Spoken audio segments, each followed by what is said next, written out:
Mari kita lihat tradisi para nabi. Nabi Ibrahim, apa yang dicari oleh beliau? Beliau mencari yang pertama apa? Mencari cahaya.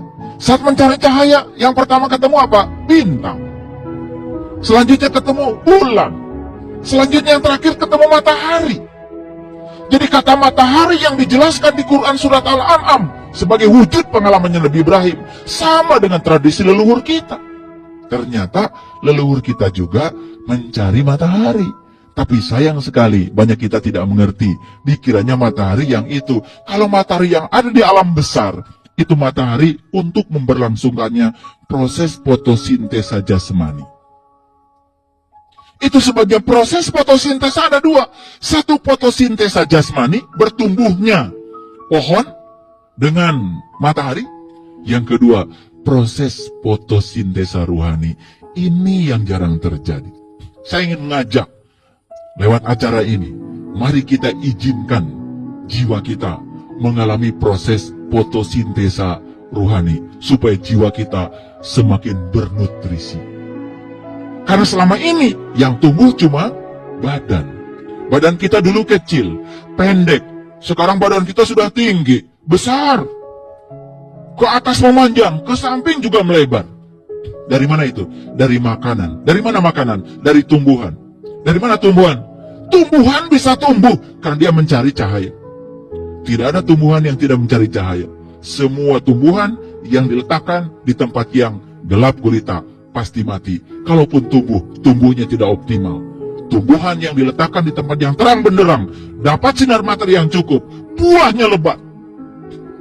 Pohonnya juga bagus. Tetapi jangan lupa, itu baru proses fotosintesa jasmani. Matahari yang di alam besar ini hanya untuk proses fotosintesa jasmani. Tetapi kita sering lupa bahwa diri kita bukan hanya tubuh.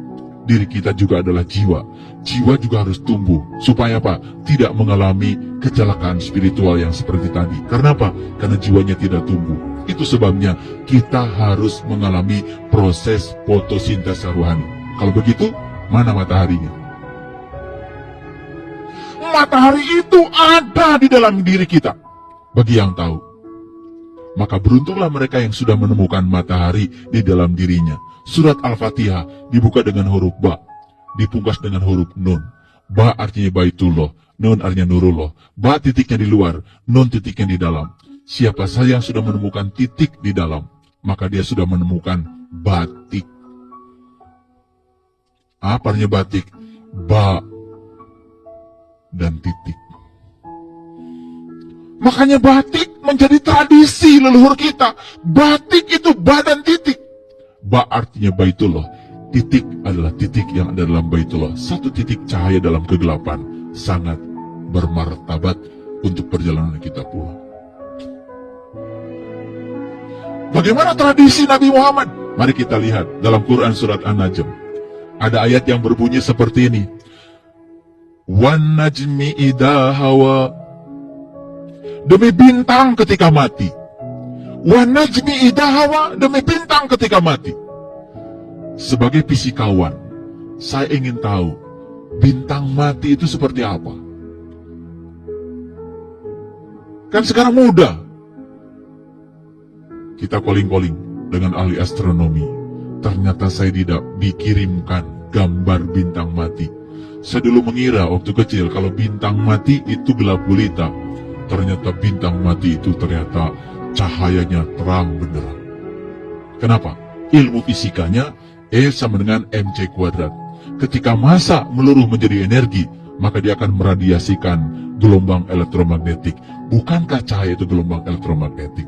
Makanya materi yang meluruh menjadi energi pasti meradiasikan cahaya. Makanya gambar bintang mati justru lebih terang daripada bintang yang hidup. Karena dia sedang meluruh dari materi menjadi energi. Karena ada cahaya. Subhanallah. Makanya di ayat itu kemudian ada lanjutannya seperti ini. Walaqad ra'ahu nazlatan ukhra.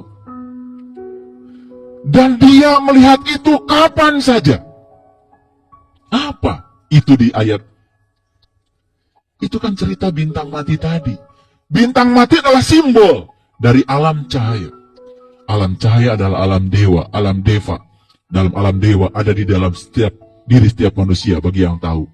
Maka rugilah mereka yang tidak tahu itu. Salatnya gelap, umrohnya gelap, hajinya gelap, saumnya gelap, wiridnya gelap, tidurnya gelap, hidupnya gelap.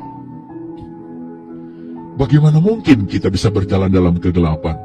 Bukankah untuk berjalan di alam semesta raya yang jasmani saja kita perlu cahaya? Betul? Apalagi kita berjalan dalam lautan ruhaniah.